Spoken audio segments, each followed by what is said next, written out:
The following podcast is brought to you by Iconic Nation Media.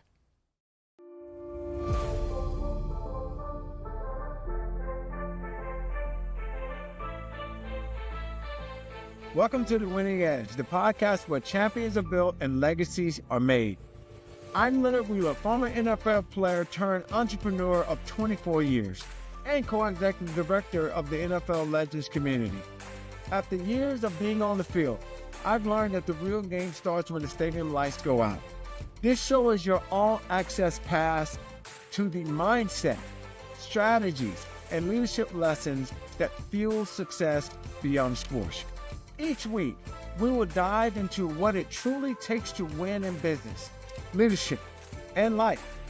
We'll discuss how elite athletes, game-changing entrepreneurs, and industry leaders turn discipline into dominance and setbacks into comebacks.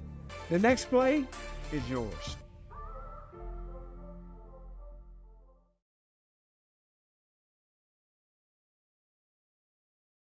What if the strongest man you know is the one hurting the most?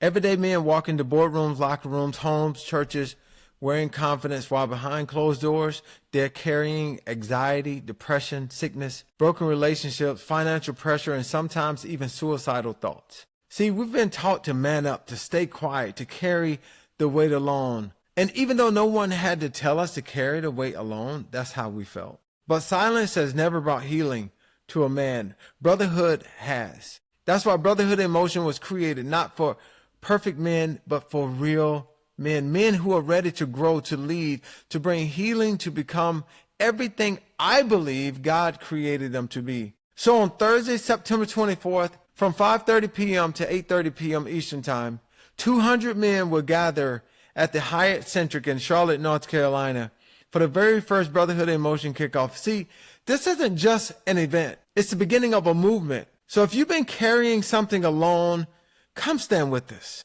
Man, we need you. We want you to be in our huddle. Because see, no man was ever meant to walk alone. So if you want to learn more, go to brotherhoodinmotion.com and register for this lifetime men's event. The movement begins on September 24th, and I want you to be there. Hello, everyone, and welcome back to another episode of the Winning Edge podcast, brought to you by Iconic Nations Media and Brotherhood in Motion. Today, we're going to talk about part two. We're going to talk about part two of going beyond bias. We talked about it last week. We talked about confirmation bias. We talked about pride, and we talked about ego. Okay? Not necessarily in those orders. We talked about confirmation bias. We talked about ego, and then we talked about pride. Today, we're going to talk about a word that I believe is associated with so many other people, and we never think it's associated with us. We just look around us and we're like, oh yeah, that person for sure. That person for sure. Ooh, that person for sure. And not necessarily me, but just those people. This word is called narcissism. So let's talk about how the word is often used today and it's thrown around a lot. I'm going to kind of read over a couple things because I want us to make sure that we get it right. Okay. The word narcissist gets thrown around. Like I said, it gets thrown around way too easily. Not every confident person is a narcissist. Not every difficult person is a narcissist. And not every person who hurts you should receive a clinical label. I believe that today we label too easily. I mean, we started labeling ADHD. I get it. Right? But if you would have grown up the way I grew up in the projects in the woods and we just were always playing, there was no diagnosis. It was just young people playing and having a good time. Today, we label everything. So a formal diagnosis belongs in the hands of qualified mental health professionals. That's number one. I'm not a mental health professional. Even though I've gotten certified mental health first aid, it doesn't qualify me to be a psychologist or a psychiatrist. Get it? But narcissistic tendencies can appear in human behavior, and in every one of us should be willing to examine ourselves. Now, most of the time, we are not willing to examine ourselves because we're too busy examining everyone else. And we never think, or maybe we do think, we just don't want to own So we think, but we don't want to own that it could possibly be us. That's a narcissist. Okay. So at its core, narcissism involves an excessive focus on one's self, an intense need for admiration, validation, and difficulty genuinely seeing, valuing, or emphasizing with other people. Like there's a excessive need to be evaluated by other people in a great light. There's an excessive need to want to continue to have the attention. So instead of us spending this entire section identifying narcissistic tendencies in someone else, this is what we're going to do.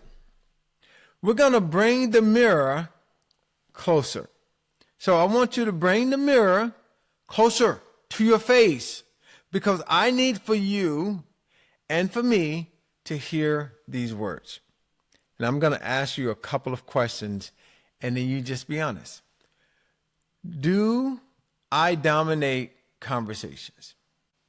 Do I always bring the conversation back to me? Do I constantly need praise? Do I become resentful when someone else receives too much attention? Do I struggle to apologize without adding an explanation? In other words, I'm sorry, stop justifying it. Just pointing out things. Do I see people as people or mainly for what they can do for me? Am I an opportunist? Basically, I'm just pointing out things. Do I listen to understand, or do I simply wait for my turn to speak with your mouth half open? Okay, so do you wait for someone? Now, when you ask a question, are you asking because you want them to share? Or are you asking because it's polite, but you really don't give a crap if they share or not? I'm only talking right now. Can I accept correction without feeling attacked? If you feel attacked every time someone shares something with you, I'll let you take it from there. Can I celebrate someone else without comparing their success to mine? I don't have a bigger car. I don't have a bigger house. I wish I could do that. I wish I had this much time. I wish. I mean, it just continues to go on and on. Let me stop. But self-awareness does not grow through easy questions. We know that. So here's a line I want you to remember. Self-awareness begins when the mirror replaces the microscope. Self-awareness begins when the mirror replaces the microscope. Okay?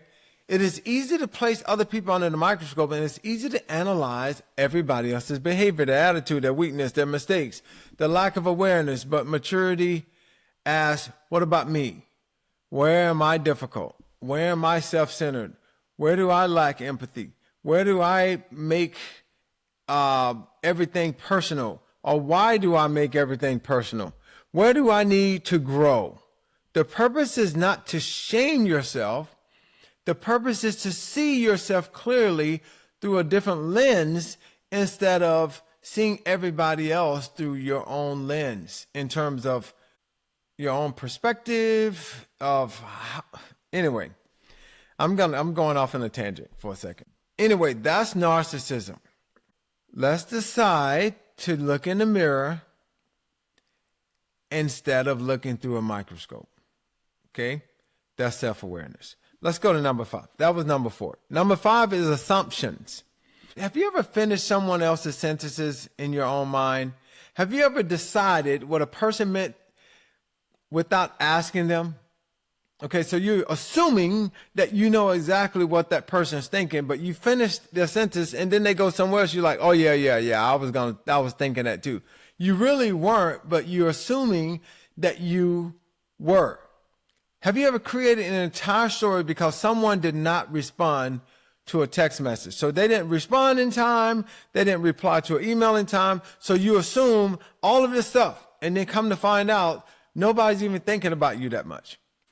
Maybe a person didn't call you back. Maybe they did not speak when you enter the room. I know sometimes I have a tendency sometimes to, when you speak to someone, you're expecting them to speak back. It's expectations, but also assumptions, okay? That if they didn't speak, what are they thinking? What are they thinking? What are they thinking? If they didn't say this, what are they thinking? What are they thinking? All of us are guilty of it. So this is not a finger pointing contest. So when you hear this, don't look at everybody else. Just think about, does it apply to you? Their tone sounded different. They did not invite you to something. They did not congratulate you on something. And before you knew it, the facts, your mind created this amazing story. Assumptions are conclusions made without enough evidence. They are stories we create before we have gathered all the facts. And here's the problem. We do not always respond to reality. We respond to the story we created about reality, about what we feel is real. Someone else did not return a phone call. You assume they're avoiding you. Someone challenges your idea. You assume they do not respect you. Your boss asks to meet with you and you assume something is wrong. Your spouse is quiet and you assume they are angry. Your friend succeeds and you assume they think they're better than you are because they have won and maybe you didn't. How many relationships have suffered because someone else assumed instead of asking? How many opportunities have been missed because someone assumed they were not qualified? How many conflicts have grown because two people reacted to stories neither one had confirmed? When you assume, it creates distance. Curiosity creates connection. So instead of saying, I know what you meant, try asking, help me understand what you meant. So instead of saying, oh, yeah, I know what you meant. No. Try asking, help me to understand what you meant. Let them tell you instead of you assuming that you're so in tune to what everyone wants to say. Whew. So let me end with this one on this. Curiosity is when the bridge between what we assume and what is actually true. So curiosity is the bridge between what we assume and what is actually true. That's the bridge. Number 6, projection. Projection happens when we place our own fears, motives, emotions, and insecurities onto someone else. Okay? We assume they are thinking what we are thinking. So we're projecting what we're thinking onto them, and we're saying, well, surely you're thinking this if I'm thinking this, because we're on the same level. And if we're on the same level, whatever you're projecting, I should be projecting, because this is what we do. We think the same. We assume they are thinking what we're thinking. We assign motives based on our own wounds. We interpret their actions through our over-resolved or unresolved experiences. So if you have some hurt that you've experienced or some trauma that you've experienced, you want everybody else to have experienced the same type of awareness of your trauma. A person who feels inadequate may interpret someone else's confidence as arrogance. So now, because I'm confident and you're insecure, you want me to shrink back. There's a scripture that I love. It says, let none of us shrink back as we are in habit of doing. I don't want to shrink back to your insecurity. Maybe I just went through growing through insecurity. So my inadequacy used to create insecurity, but now your inadequacy wants me to be or feel inadequate. Anyway. A person who secretly doubts themselves may constantly accuse others of judging them. Whew. Man, how do we know all of these things? Think about it. When you have to navigate through all of those pieces, it makes it a high performance and a high level of intention of dealing with people. So a person who struggles with control may label everyone else as difficult. Sometimes we accuse others of what we are unwilling to admit about ourselves. So sometimes we accuse others of what we're unwilling to admit about ourselves. So we project it onto them. So if we call them, you know what, you're just a butthole. No, really you are. but you're projecting it on someone else. Or you know what, you're irritating to me, you talk too much. No, really, you probably talk too much, but you're projecting on me, making you feel better. But anyway, sometimes the quality that irritates us most in another person is the very quality we refuse to confront in ourselves. What does that mean? There are a lot of instances, especially in business, especially even being a dad, being married, being a spouse, being a leader in a company. There's a quality that might irritate other people, but it's the very quality that we refuse to confront in ourselves. I believe this. I believe that we are in a place to where we do not want to take responsibilities. We want other people to take the load. We want other people to be responsible. We want other people to take the hardship away from us instead of growing through the hardship. I remember one of my first jobs was working in concrete. I worked in this concrete yard when I was 16 years old. And it was hot. I worked for Billy Shaw, who's a Hall of Famer in the NFL. And Billy gave me this job, and I was working out there. I was probably 15, 16 years old. And I wanted this job, but man, it was so tough.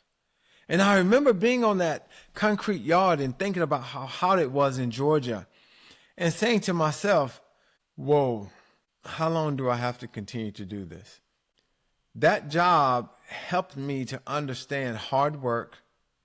It helped me to understand that this man is giving me an opportunity to make money at a young age. And it's also going to help me when I go into training camp in high school. What is it that makes you project the way you feel onto other people? Is it because you don't want to be wrong? Is it because you love being right? Don't you believe that sometimes that behavior is unhealthy? Like, don't you believe it's unhealthy? Sometimes, don't you believe boundaries are necessary when it comes to the way you think? I believe this, that healing always begins with honesty. You cannot bring healing with what you continue to hide. So if I continue to hide something, I can't bring healing to it. And you cannot take responsibility for what you continue to project onto someone else. Okay? So let's go ahead and kind of go to number 7. Number 7 is a fixed mindset. Oh man, fixed mindset. So in 104 years, we have had over 26,000 plus players playing the NFL. Okay? 104 years of a league doing it a certain way. And then we create the Legends community, Troy Vincent, Tracy Perlman. Tracy's been there a little longer. She's been there 34 years. You have Troy. They came in, played in the NFL, came in as executive vice president. They came in with the open growth mindset. Okay? So when Troy and the commissioner and Tracy and we all created the Legends community, we had a growth mindset. And what do I mean by that? It means that we were thinking forward.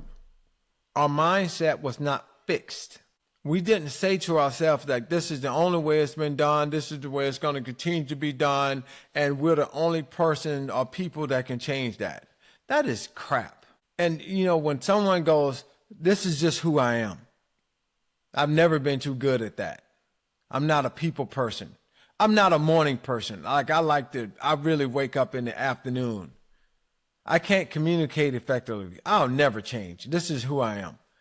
Or I'm old enough right now, and when you get older, you're going to see, why are you limiting yourself, and why are you putting that crap on me? I've always had a bad temper, so I'm going to continue to pound the desk and say F. Like, this is how my family is. My family, this is who we are in this family. We don't talk outside the house. So you die inside the house? I mean, what are you saying? What are you saying? We need to shift the fixed mindset and stop saying, this is who I am. I can't change. I can't shift. I can't pivot. I can't adapt. Why do we allow ourselves to even think that way? Let's talk about what a growth mindset, because that's depressing. A growth mindset says, I'm still developing. I can learn. I can improve. I can become more disciplined. I can continue to receive coaching. I'm not there yet. You know, like the one word yet, I can change the direction of my life. Like, I don't understand it yet. I haven't mastered it yet. I am confident. I'm not as confident in doing that yet. I haven't reached the goal yet. Yesterday, my wife and son, they had golf lessons, and Chris, who was the coach for the golf lessons, asked if I wanted to step in. I was like, man, I am so open to coaching, because first of all, I'm not a great golfer, but I'm open to learning, period. A fixed mindset turns your current condition into your permanent identity. A growth mindset sees your current condition as a starting point. See the difference there? Do you see the difference? A fixed mindset turns your current condition into a permanent identity. This is who I am. A growth mindset sees your current condition as a starting point. So every champion I've ever met believed improvement was possible, right? Because, you know, we go back to narcissists are always looking at everybody else should grow. Everybody else should learn. Everybody else should. I'm good. Hey, how can we help you? You know what? You can't. I don't need help. I'm good. Who says that? We understand that growth is not always easy. Change is uncomfortable. Development requires discipline. Your past may explain your patterns, but it does not have to excuse your refusal to grow. When I go to emotional reasoning, I always think about one of the greatest mistakes we make is believing that because something feels true, it must be true. If I feel rejected, then that feeling is real because that's how I feel. So if I feel rejected, then you had to make me feel that way, right?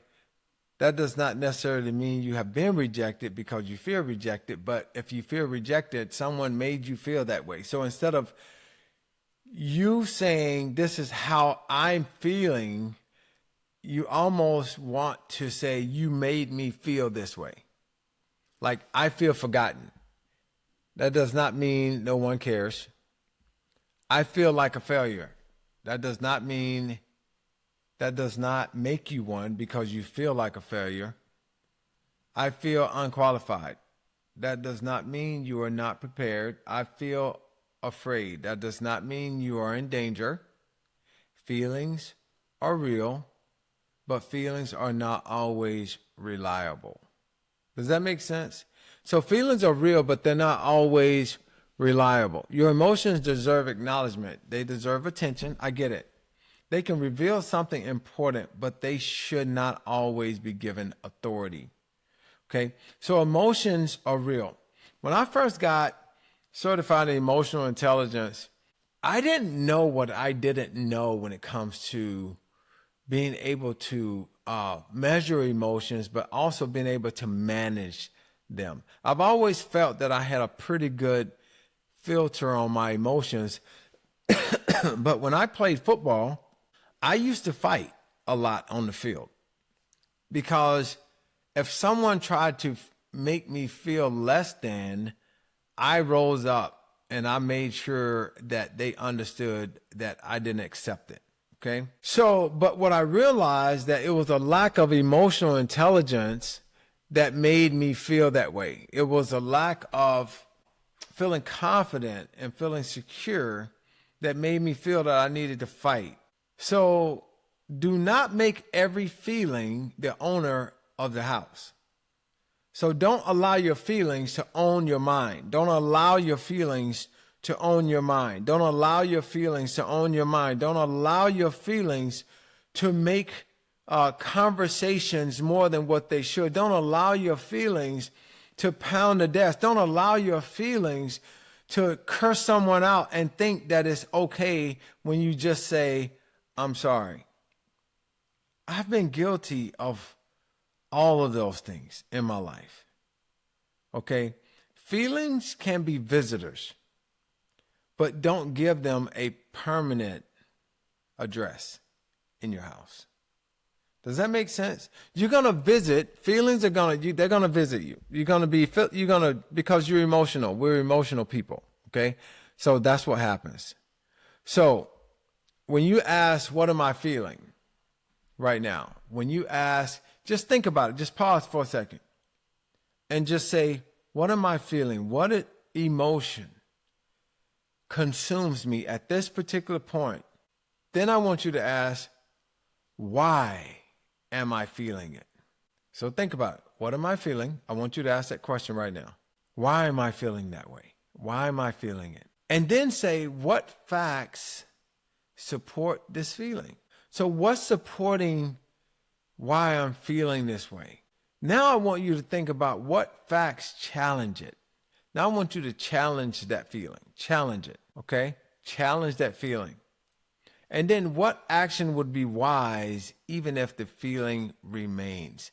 What action should I take even if that feeling remains? What should I do about it?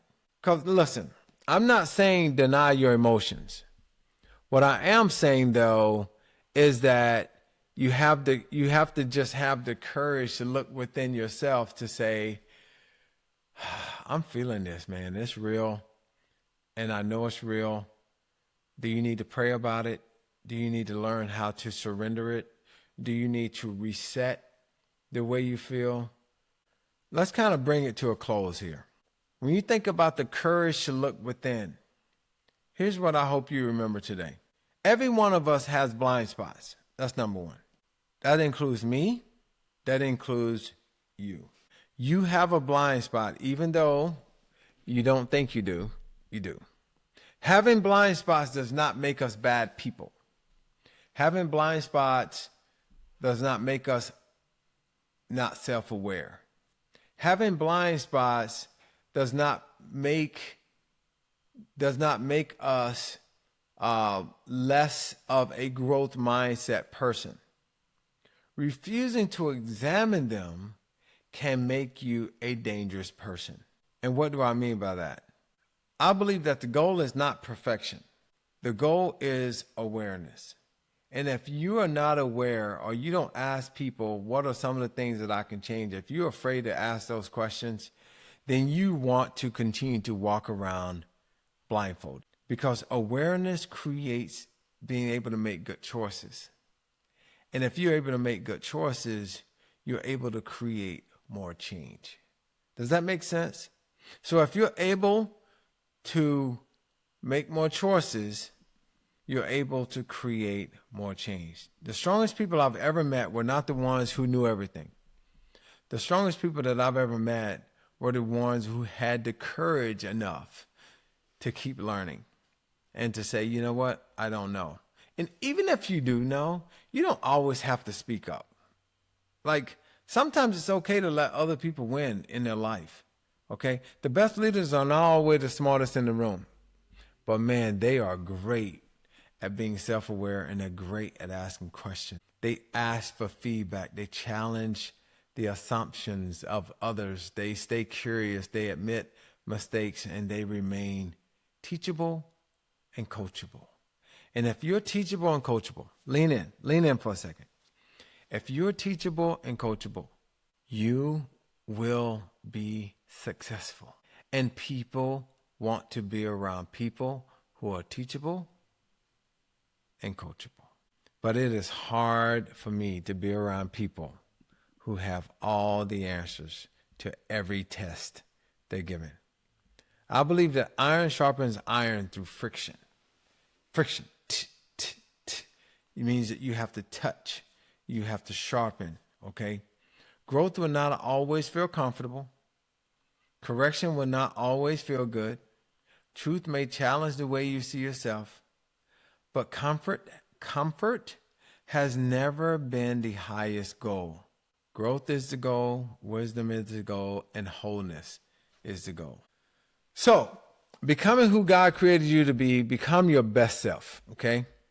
Before I close today, I want to ask you one question. What is it that you're willing to do today so that not only do you win, but you help the people around you win? It is easy for us to be selfish, especially today, because everybody wants what the Joneses have. But when was the last time you invested in other people? Not monetarily, but when was the last time you invested your time, your talents into other people? And you said to them, and they knew it, that you wanted to authentically help them get better. My name is Leonard Wheeler. Until next time, God bless. And I look forward to seeing you on the next episode of The Winning Edge. Thank you for tuning in and listening to this week's episode of The Winning Edge. You can write in and ask your questions on my Instagram page at Leonard Wheeler 7, and I will address your questions on an upcoming episode. If this episode helped you, I would love for you to share it with your friends, colleagues, and family. Share the episode with those that you feel can benefit from it. You can also follow me on Instagram, TikTok, X, and LinkedIn, found in the show notes. I would greatly appreciate it if you would rate and review the show on Apple Podcasts and Spotify. Subscribe now and let's build your legacy.